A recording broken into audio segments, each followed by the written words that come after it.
నమస్కారం. ఈరోజు మనం ఒక చాలా పెద్ద ప్రశ్నను పట్టుకున్నాం బహుశా.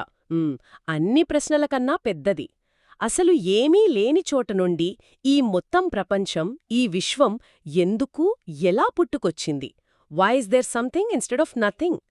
ఈ ప్రశ్నకు సమాధానం కోసం మనకు అందిన కొన్ని మూలాలు రెండు ముఖ్యమైన పాత్రలను మన ముందుకు తెస్తున్నాయి. ఒకటి పురుషుడు, మరొకటి ప్రకృతి. ఈ రెండింటి కథే ఈ విశ్వం యొక్క కథ అని ఈ పత్రాలు చెబుతున్నాయి. ఈ విశ్వం వెనక ఉన్న ఈ రహస్యాన్ని ఛేదించడమే మన ఈరోజు ప్రయత్నం. ఇది నిజంగా అన్నింటికన్నా పెద్ద ప్రశ్నే. మన ఉనికికే మూలమైన ప్రశ్న కదా. అవును కదా. సరే, మొదటగా ప్రకృతి అనే పదం వినగానే మనకు చెట్లు, కొండలు, నదులు గుర్తొస్తాయి. కాని ఈ మూలాల ప్రకారం ప్రకృతి అంటే కేవలం అది మాత్రమే కాదు. ఇది చాలా లోతైన భావన. చాలా లోతైనది. పురుషుడు అనే మూల చైతన్యం నుండి విడదీయలేని ఒక శక్తి ఇది. ఒక రకంగా చెప్పాలంటే పురుషుడు ఒక ఐడియా అయితే ప్రకృతి ఆ ఐడియాలు నిజం చేసే శక్తి అన్నమాట. ఈ శక్తికి రెండు రూపాలున్నాయంటున్నారు. ఒకటి పరాప్రకృతి. అంటే ఇంకా బయటకు వ్యక్తమవ్వనిది, నిశ్శబ్దంగా ఉన్న శక్తి. అవును. రెండవది అపరాప్రకృతి. అంటే మనమిప్పుడు చూస్తున్నా, తాకుతున్నా ఈ భౌతిక ప్రపంచం. సరిగ్గా చెప్పారు. ఒకటి పొటెన్షియల్ ఎనర్జీ లాంటిది, మరొకటి కైనటిక్ ఎనర్జీ లాంటిది. పరాప్రకృతి అనేది ఒక విత్తనం లాంటిది. దానిలో ఒక మహావృక్షమయ్యే శక్తి మొత్తం దాగి ఉంటుంది. అపరాప్రకృతి అంటే ఆ విత్తనం నుండి మొలకెత్తి, పెరిగి, పెద్దదైన ఆ మహావృక్షం. ఓకే, ఈ పోలిక బాగుంది. అయితే నా అసలు ప్రశ్న ఇక్కడే మొదలవుతుంది. ఆ నిశ్శబ్దంగా, అవ్యక్తంగా ఉన్న శక్తి ఈ భౌతిక ప్రపంచంగా మారడానికి మధ్యలో ఏం జరుగుతుంది? ఆ స్విచ్ ఎవరు నొక్కుతారు? ఆ మార్పుకు కారణమేంటి? అద్భుతమైన ప్రశ్న. ఆ స్విచ్ పేరు లేదా ఆ పరివర్తనకు కారణమైన ప్రక్రియ పేరే మాయా. ఈ పరాప్రకృతి అపరాప్రకృతిగా మారే క్రమంలో మాయా అనే ఒక పొర ఏర్పడుతుందని ఈ మూలాలు వివరిస్తున్నాయి. మాయా? అవును. ఇది ఒక రకమైన కాస్మిక్ ఇల్యూజన్ లాంటిది. ఇది అసలు సత్యాన్ని, అంటే అంతా ఒకటే అనే ఏకత్వ భావనను కప్పివేసి మనకు వైవిధ్యాన్ని, ద్వంద్వత్వాన్ని చూపిస్తుంది. అంటే నేను వేరు, నువ్వు వేరు, మంచి చెడు, సుఖం దుఃఖం లాంటి విభజనలన్నీ ఈ మాయ వల్లే మనకు కనిపిస్తాయి. అందుకే దీన్ని అవిద్య అని కూడా అంటారు. అంటే అసలైన జ్ఞానం లేకపోవడం. ఒక్క నిమిషం ఆగండి. ఇక్కడ చాలా పదాలు వచ్చాయి. పరాప్రకృతి, అపరాప్రకృతి, ఇప్పుడు మాయా, అవిద్య. మన శ్రోతల కోసం దీన్ని ఇంకా సులభంగా అర్థం చేసుకునే ప్రయత్నం చేద్దాం. ఒక ఉదాహరణ చెప్పగలరా? పురుషుడు అనేవాడు ఒక సముద్రం అనుకుంటే ప్రకృతి అలలలాంటిదా? మరి మాయా అంటే ఏంటి? చాలా మంచి ఉదాహరణ. పురుషుడు అనంతమైన, నిశ్చలమైన సముద్రం అనుకుంటే ప్రకృతి ఆ సముద్రంలో పుట్టే అసంఖ్యాకమైన అలలు. ఓకే. ఇక మాయ అంటే ప్రతి అల తనను తాను సముద్రం నుండి వేరుగా, ఒక ప్రత్యేకమైన అస్తిత్వంగా భావించేలా చేసే శక్తి. ఆ నురుగు, ఆ ఆకారం, ఆ చప్పుడు ఇవన్నీ చూసి ఆ అల నేను వేరు, నా జీవితం ఇంతే అని అనుకుంటుంది. కాని నిజానికి అది సముద్రం తప్ప మరేమీ కాదు. ఆ వేర్పాటు భావననే అవిద్య. వావ్! అది చాలా స్పష్టంగా ఉంది. ఆ వేర్పాటు భావన, అది మనల్ని ఎలా ప్రభావితం చేస్తుంది? కేవలం ఒక చిన్న అల మాత్రమే అనుకుంటాం. దాంతో మన అస్తిత్వం కోసం, మన సుఖం కోసం బయటి ప్రపంచం మీద ఆధారపడతాం. అంటే వస్తువులు, సంబంధాలు, గుర్తింపు, వీటి వెంట పడతాం. సరిగ్గా. ఈ వేర్పాటు భావనే అభద్రతకు, భయానికి, దుఃఖానికి మూల కారణమవుతోంది. సరే, ఇదంతా అర్థమైంది. కాని అసలీ కథంతా ఎందుకు మొదలైంది? ఆ నిశ్చలమైన సముద్రం ఎందుకు అలలుగా మారాలనుకుంది? దీనికి కారణం పురుషుని మనసులో కలిగిన ఒక కోరిక అని ఈ మూలాల్లో ఉంది. సో కామయత్ బహుశ్యాం ప్రజాయేయే అని ఒక వాక్యముంది. నేను ఒక్కణ్ణి అనేకులుగా అవ్వాలి అని ఆయన అనుకున్నాడట. ఇది వినడానికి చాలా అందంగా, కవిత్వంలా ఉంది. కాని ఒక పరిపూర్ణమైన చైతన్యానికి కోరిక ఎందుకు పుడుతుంది? ఇది చాలా సహజమైన ప్రశ్న. కానీ దీనికి మన పరిమితమైన తర్కంతో సమాధానం దొరకదు. ఎందుకంటే మనం కారణకార్య సంబంధాల ప్రపంచంలో జీవిస్తున్నాం. ప్రతిదానికి ఒక ఎందుకు అని అడుగుతాం. కాని ఈ మూలాల ప్రకారం ఆ మూల చైతన్యం అది ఈ తర్కానికి అతీతమైనది. దాని స్వరూపం అప్రమేయం అంటారు. అంటే మన ఆలోచనకు, కొలతకు అందనిదే. అంటే దాని గురించి మనం ప్రశ్నించకూడదంటారా? ప్రశ్నించకూడదని కాదు, మన తర్కానికి ఉన్న పరిమితులను గుర్తించాలని. ఉదాహరణకు, నీలం రంగు ఎందుకు నీలంగా ఉంది అని మనం అడగం. దాని స్వభావం అది. అలాగే ఆ మూల చైతన్యం యొక్క స్వభావమే సృజనాత్మకత, స్వేచ్ఛ.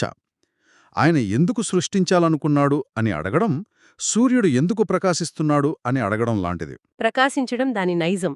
అవును. అలాగే తనను తాను అనేక రూపాల్లో వ్యక్తం చేసుకోవడం ఆ చైతన్యం యొక్క నైజం. అర్థమైంది. అంటే అదొక మానవపరమైన కోరిక కాదు. అది దాని సహజ సిద్ధమైన స్వభావం. ఆ స్వభావం నుండి పుట్టిన మొదటి ఆలోచనే ప్రకృతి అన్నమాట. ఖచ్చితంగా.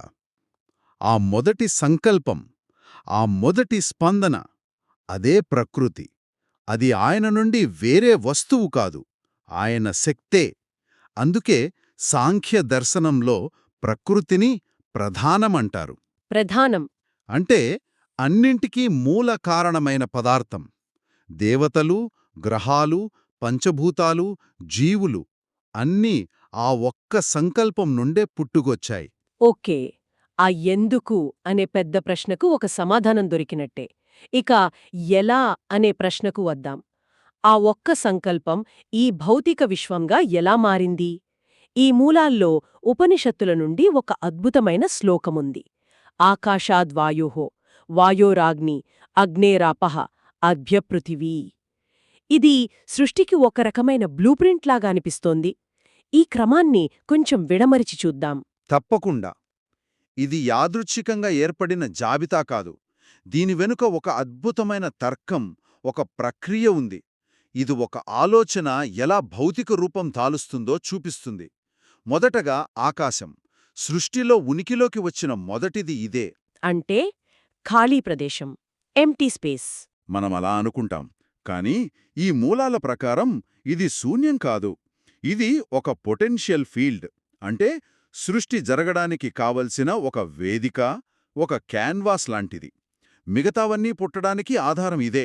సరే, కాన్వస్ సిద్ధంగా ఉంది. ఇప్పుడు దానిమీద బొమ్మ వెయ్యాలి కదా, అంటే కదలిక కావాలి. అందుకే ఆకాశం నుండి వాయువు పుట్టిందా?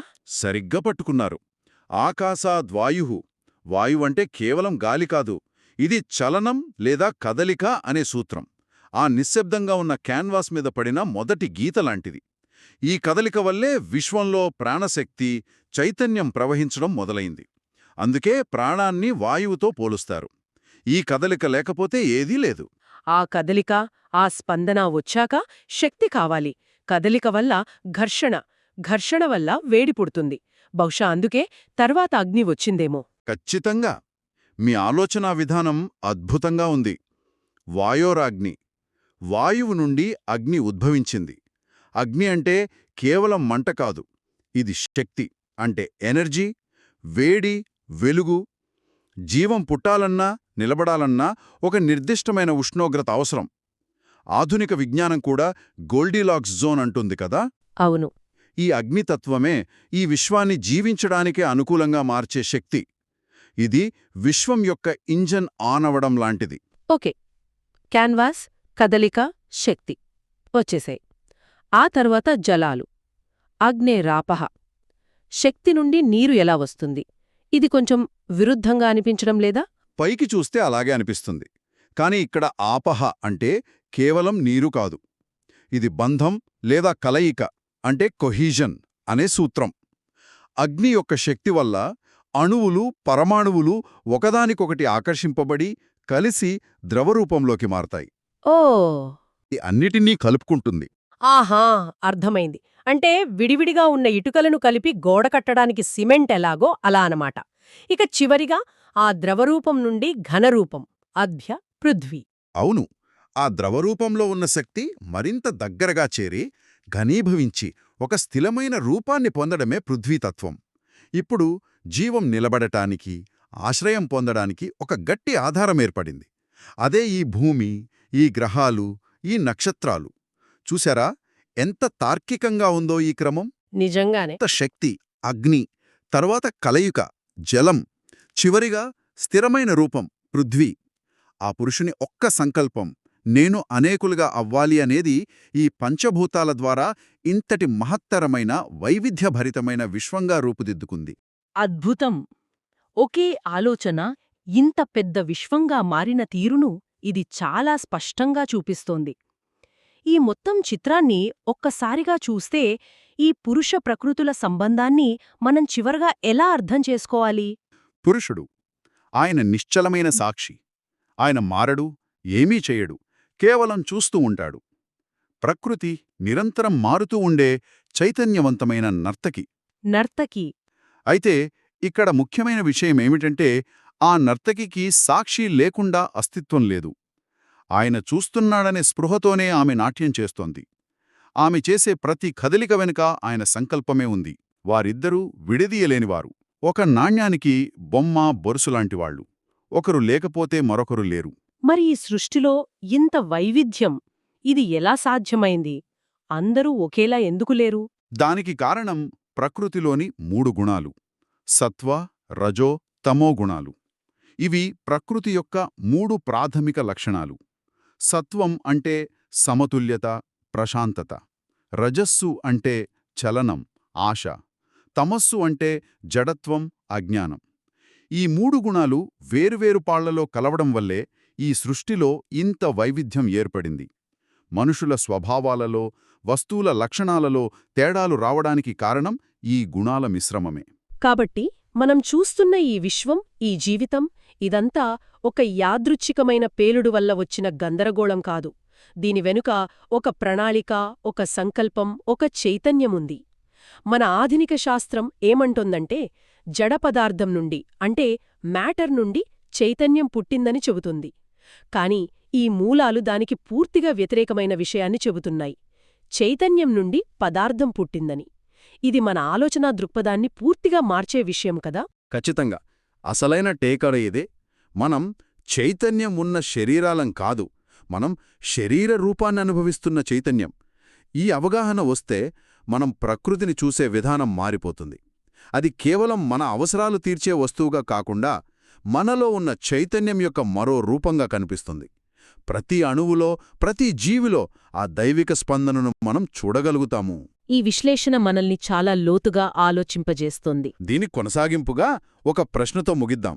ఈ మూలాల ప్రకారం మాయ లేదా అవిద్య మన నిజస్వరూపాన్ని కప్పివేసి మనం సముద్రం నుండి వేరైన ఒక చిన్న అలామని భ్రమించేలా చేస్తుందని తెలుసుకున్నాం.